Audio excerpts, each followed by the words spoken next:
Quando a gente pensa nas diferenças entre adolescência e puberdade, acho que o que vem mais a ideia é que a puberdade ela está mais restrita às mudanças corporais que acontecem, mudanças físicas, mudanças corporais, que acontecem na vida do jovem entre os 12, 13 até os 14, 15 anos, né? Então são as transformações que vão preparar o corpo do jovem para uma vida sexual, para uma vida reprodutiva, para uma vida, né, adulta.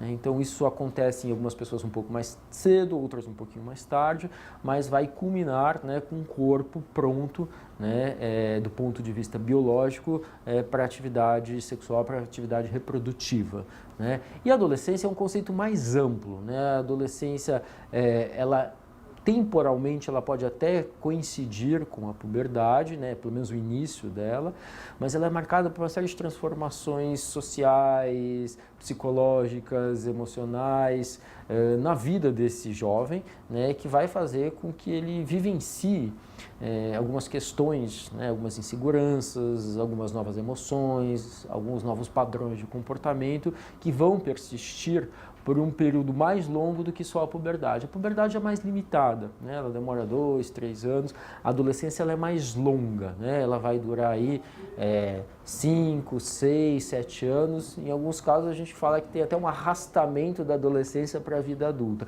Tem muito adulto com comportamento de adolescente. Então assim, são dois termos, duas fases, né? Duas situações que começam juntas e depois se descolam um pouco. As novas pesquisas, elas têm mostrado para a gente que meninos e meninas bebem de uma maneira muito parecida hoje em dia, né? Quer dizer, eles começam a beber aproximadamente com a mesma idade, eles têm os mesmos padrões de consumo de álcool inicialmente, numa mudança de comportamento se a gente vai comparar com 2 ou 3 gerações atrás. As meninas hoje bebem mais do que as meninas bebiam há 2 ou 3 gerações e de uma maneira mais parecida com a que os garotos bebem. E será que existem diferenças, então, entre os impactos, os efeitos do álcool no corpo da garota e do corpo do garoto?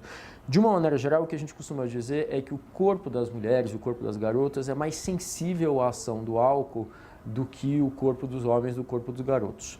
Então, para uma mesma quantidade de álcool, né, a gente observa efeitos mais fortes nas mulheres do que nos homens. Há exceções? Há exceções, obviamente, né? Tem garotas que podem beber mais e ter menos impacto do que os meninos, mas na média o que a gente percebe é que as meninas, as garotas, são mais sensíveis ao consumo de álcool do que os garotos.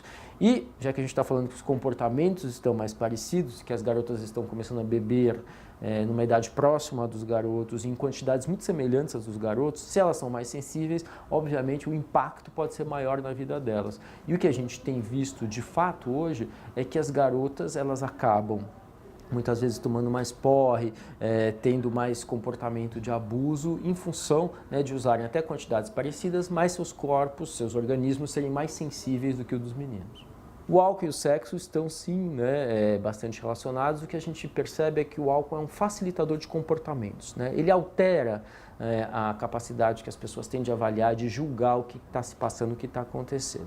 E isso acaba fazendo, muitas vezes, com que as pessoas façam mais sexo do que tinham planejado, façam mais sexo sem proteção, ou se protegendo de uma maneira inadequada. Ou seja, ele facilita os comportamentos, ele faz com que a gente tenha menos cuidados com a saúde e com o próprio corpo, e ele está associado, né, ao sexo na medida em que ele facilita, ele muitas vezes precociza, aumenta, né, a possibilidade da pessoa fazer sexo e de fazer sexo sem proteção. A mesma facilitação que o álcool tem com relação ao sexo, ele pode ter em relação a outros comportamentos, né? Então, assim, as pessoas podem ficar mais violentas depois de beber, as pessoas podem ficar mais inadequadas depois de beber, as pessoas podem usar mais drogas depois de beber, ou seja, ele é um grande facilitador de comportamentos que podem eventualmente colocar a vida do jovem em risco. De fato, existe uma relação entre álcool e violência sexual, aliás, entre álcool e qualquer tipo de violência.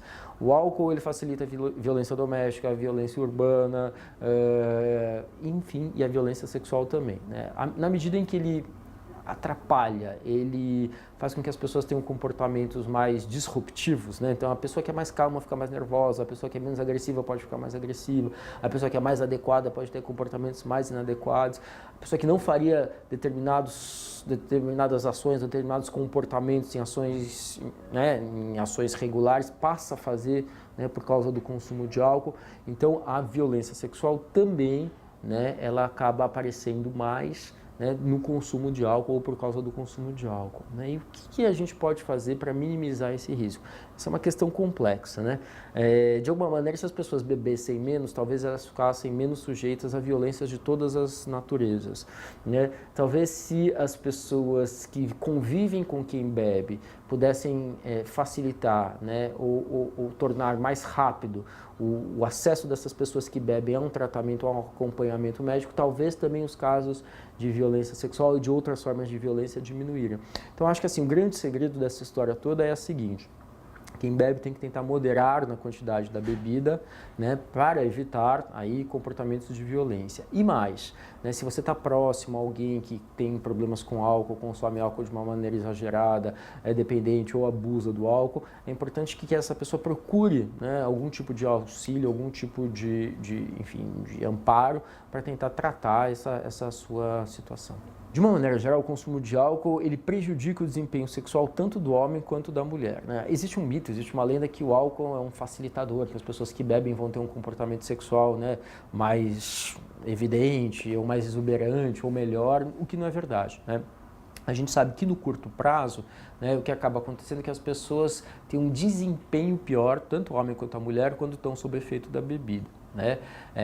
Talvez a aproximação fique mais fácil, a pessoa perca um pouco de inibição, perca um pouco de ansiedade, então a aproximação, né, da outra pessoa fique mais fácil, mas o desempenho em si, como que a pessoa desempenha o seu papel sexual naquele momento, em geral, tende a piorar. E mais, no longo prazo, a gente sabe que o álcool, depois de usado 20, 30 anos de uma forma exagerada, ele tem uma alteração dos vasos sanguíneos do nosso organismo, do nosso corpo, e isso, né, acaba fazendo com que o que pode acontecer? Você tem uma dificuldade de irrigação de sangue, de inervação, né, para as regiões genitais. Isso pode piorar ou comprometer o desempenho sexual do homem e da mulher, que são um pouco mais velhos e que consumiram álcool por um período longo de tempo. Eu acho que o ideal é que, de alguma forma, a gente possa prevenir, né, dores de cabeça no dia seguinte de qualquer natureza, de qualquer sorte, né?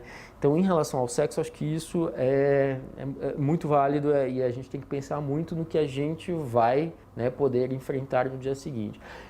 Será que não é melhor uma escolha mais acertada, com mais calma, com mais cuidado, com mais proteção, que não vai te dar dor de cabeça no dia seguinte? Ou você fazer o que você quiser, dar na telha, né? Não tem menor controle, né? Não tem menor cuidado, e no dia seguinte você fica cheio de preocupações, cheio de dores de cabeça e eventualmente até uma gestação indesejada, uma doença sexualmente transmissível, né? Então acho que essas questões todas são muito importantes quando a gente pensa na questão da sexualidade, né? A gente costuma dizer que a sexualidade, o sexo é um vasto parque de diversões, né? Então assim, a gente tem que descobrir aos poucos os brinquedos, o trem fantasma, montanha-russa. Se a gente vai em todos os brinquedos de uma só vez, né, que graça a gente vai guardar para o futuro. E mais, lembrar que com bebida a chance da gente fazer coisas, né, das quais a gente vai se arrepender é maior, né? Então precisa pensar muito nisso e lembrar que sob efeito da bebida muitas vezes a gente não tem uma avaliação exata, correta do que está acontecendo. E aí aqueles cuidados, aquelas precauções, aquelas escolhas todas que a gente teria, né, vão por água abaixo e a gente, né, de fato não consegue se cuidar como poderia. Eu tendo a achar que hoje a questão da sexualidade, da discussão da sexualidade é um processo longo que deve acontecer na escola ao longo da formação do aluno, né? Então assim, não episodicamente, não esporadicamente, não é por causa de uma ou determinada situação. Acho que a discussão da prevenção, do cuidado da sexualidade, num termo, né, mais amplo, deve ser feita, deve ser trabalhada ao longo de toda a permanência do aluno na escola, né? Agora, Como que a gente lida com questões que eventualmente apareçam no meio do caminho, como um bullying ou, enfim, alguma questão de uma menina que apareceu grávida na escola, um menino que se revelou homossexual para a classe? Como que a gente trabalha essas questões hoje em dia? Eu acho que talvez uma melhor forma de trabalhar, obviamente não expondo os alunos, é trazer para o universo da sala de aula questões que permeiam a realidade deles, né? Principalmente se essa realidade, né, acontece dentro da sala de aula, dentro da escola.